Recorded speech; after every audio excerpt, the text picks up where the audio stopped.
नमस्कार दोस्तों, जय जोहार। मैं कौशल तिवारी और बिहनिया संध्या में आपका स्वागत है। छत्तीसगढ़ में लोकसभा चुनाव की 11 सीटों को हासिल करने के लिए कांग्रेस और भाजपा में जबरदस्त संघर्ष चल रहा है। छत्तीसगढ़ के मुख्यमंत्री विष्णुदेव साय अब सीधा हमला करने लगे हैं कांग्रेस के नेताओं पर। कल बिलासपुर में उन्होंने कांग्रेस के प्रत्याशी देवेंद्र यादव को लठैत कह दिया और इस समय कांग्रेस पार्टी में सांसद के प्रत्याशी बड़े बड़े लठैत मना जागिने हैं। आप मन के बिलासपुर के भी जो कांग्रेस के प्रत्याशी वो भी बड़ा लठैत है शायद ना। या तो देवेंद्र यादव ने भी जवाब दिया कि यादव वंशियों के लिए लाठी उनका स्वाभिमान है, उन्हें लठैत कहकर यादव समाज को अपमानित किया जा रहा है। ये लड़ाई बेहद ही तेज हो गई और इसकी वजह है राहुल गांधी की वह गारंटी जिसकी वजह से कांग्रेसियों को अब लगने लगा है कि इस बार छत्तीसगढ़ की सभी सीटें हासिल की जा सकती हैं इन गारंटियों के भरोसे। नारी न्याय गारंटी की बात हो या युवा गारंटी की बात हो, किसानों को एमएसपी की बात हो या फिर श्रमिकों की न्याय गारंटी की बात हो, कांग्रेस पूरी ताकत के साथ इस गारंटियों को लोगों तक पहुंचाने लगी। कांग्रेस की इस सक्रियता से क्या भारतीय जनता पार्टी बौखला गई और मुख्यमंत्री विष्णुदेव साय को एक प्रत्याशी को लठैत कहना पड़ रहा है, जबकि वे जानते हैं कि कांकेर में जो उनके प्रत्याशी भोजराज नाग हैं उनके खिलाफ तो महिला उत्पीड़न का आरोप है, महिला के अपहरण का आरोप है और आपत्तिजनक स्थिति में पकड़े जाने पर पिटाई का भी चर्चा है। और गोंडवाना समाज ने बकायदा लिखित में यह बात कही है। तब ऐसी परिस्थितियां जब छत्तीसगढ़ में निर्मित है और पिछले चुनाव में भारतीय जनता पार्टी का प्रदर्शन बेहद ही शानदार रहा है छत्तीसगढ़ में।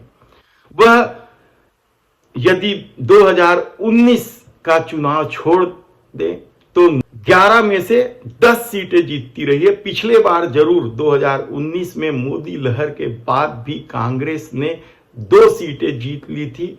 शायद इसकी बड़ी वजह छत्तीसगढ़ में भूपेश सरकार रही, लेकिन इस बार सत्ता भारतीय जनता पार्टी के पास है राज्य की।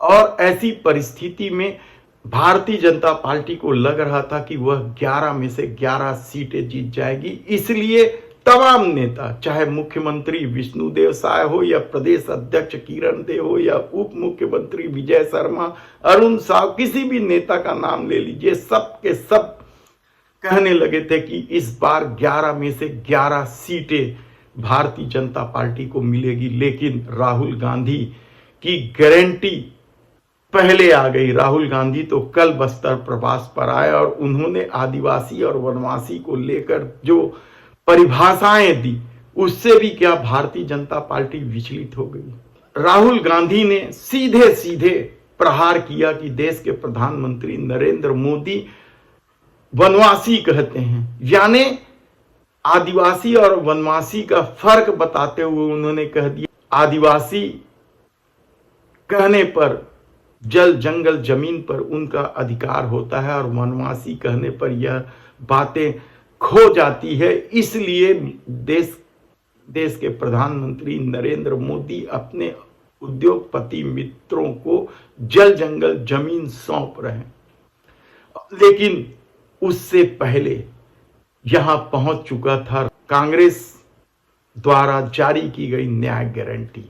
और आप यकीन नहीं करेंगे कि अचानक कांग्रेस को लगने लगा कि इस नारी न्याय गारंटी या इस न्याय गारंटी योजना के चलते लोगों से संवाद किया जा सकता है। इसलिए विभिन्न क्षेत्रों में सारे के सारे प्रत्याशी और उनके समर्थक कांग्रेसी जो नाराज थे, जो पिछले विधानसभा चुनाव में लंबे वोटों से हारे थे, वे भी सक्रिय हो गए। आप किसी का भी नाम ले लीजिए, चाहे रविंद्र चौबे हो, मोहम्मद अकबर हो, किसी का भी नाम ले लीजिए, सब के सब अचानक सक्रिय हो गए हैं और गांव गांव में, गली गली में, घूम घूम कर बस्तियों में नारी न्याय गारंटी योजना का फॉर्म भरा रहे हैं और श्रमिकों को, युवाओं को और किसानों को क्या फायदा होगा यह समझाने सक्रिय हो गए। कांग्रेस की इस सक्रियता से भारतीय जनता पार्टी सकते में, उन्हें समझ में नहीं आ रहा है कि विधानसभा चुनाव में जो गारंटी दी थी क्या उसे पूरा नहीं कर पाने की वजह से लोग अचानक सक्रिय हो गए। क्योंकि 2 लाख तक के कर्ज माफ कर देने की बात कही थी भारतीय जनता पार्टी ने विधानसभा चुनाव में, लेकिन माफ नहीं किया। 500 रुपए में सिलेंडर देने की बात कही थी भारतीय जनता पार्टी ने, लेकिन अभी तक सिलेंडर की कीमत कम नहीं हुई है। लोग परेशान हैं, महंगाई से तो परेशान नहीं है, सिलेंडर की कीमत 2 गुना हो गई है 2014 के मुकाबले।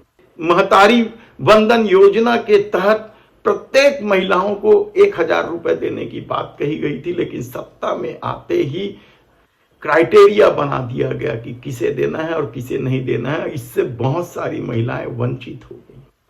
तो दूसरी तरफ नारी उत्पीड़न का मामला भी भारतीय जनता पार्टी के पीछे पड़ा हुआ है। महिला पहलवानों का मामला हो, उन्नाव का मामला हो, हाथरस का मामला हो या मणिपुर का मामला, सब तरफ से भारतीय जनता पार्टी घिरी हुई है।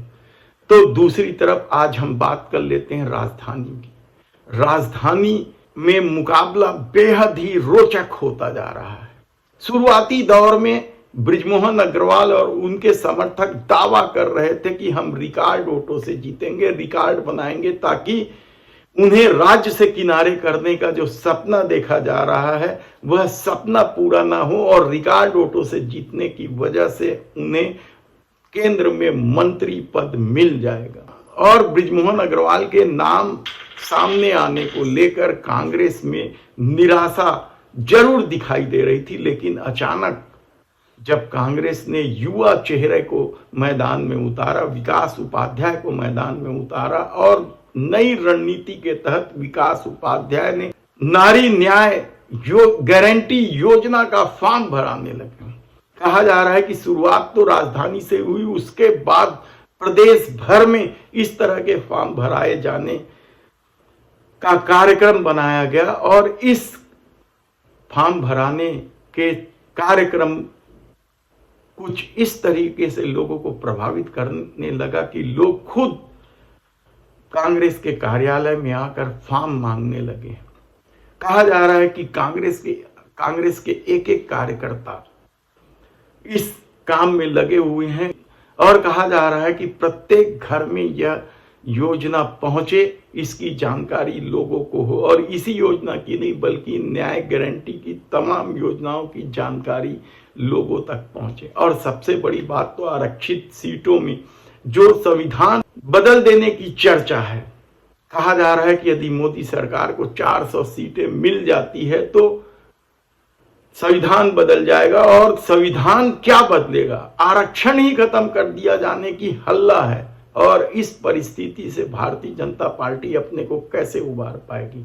रायपुर में रिकॉर्ड वोटों की जीत का दावा किया जा रहा है। यहां लोकसभा के अंतर्गत 9 विधानसभा आते हैं, बड़ा लोकसभा क्षेत्र है दुर्ग और रायपुर, जहां 9 विधानसभा क्षेत्र आते हैं, बाकी जगह 8 विधानसभा क्षेत्र आते हैं। और इन 9 विधानसभा क्षेत्रों में केवल एक क्षेत्र भाटापारा में कांग्रेस जीती है विधानसभा चुनाव में। शेष 8 सीटों पर भारतीय जनता पार्टी का कब्जा और वोटों का अंतर भी 4 लाख से ऊपर है। पिछला चुनाव भी लोकसभा का भारतीय जनता पार्टी सुनील सोनी ने 3.5 लाख वोटों से जीत दर्ज की थी और कहा जा रहा था कि इस बार सुनील सोनी का रिकॉर्ड तोड़ने के लिए बृजमोहन अग्रवाल ने पूरी ताकत लगा दी है। उनका पूरा परिवार लगा हुआ है इस मामले में। हमने आपको बताया कि किस तरीके से पूरा खेल चल रहा है, यह हम आपको विस्तार से बताएंगे, क्योंकि बृजमोहन अग्रवाल का एक परिचय मोहन सेठ के रूप में भी विधानसभा चुनाव के दौरान तब चर्चा में आ गया था जब भूपेश बघेल ने उन्हें मोहन सेठ कह दिया। इस बात से किसी को इनकार भी नहीं है कि राजनीति को पैसे के दम पर किस तरीके से अपने अनुकूल किया जाता है वह किसी से छिपा नहीं है। ऐसी परिस्थिति में क्या बृजमोहन अग्रवाल के सामने रिकॉर्ड बनाने की चुनौती को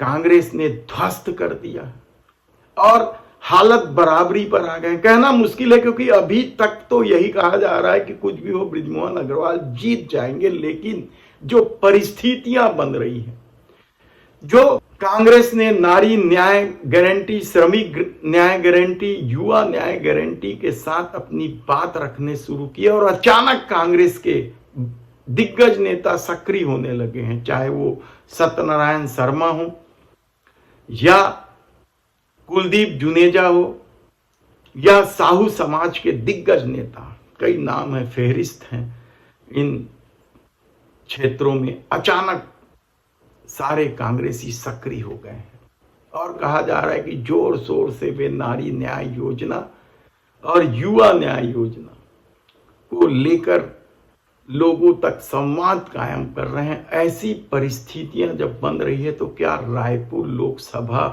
के चुनाव में बृजमोहन अग्रवाल अब रिकॉर्ड बना पाएंगे?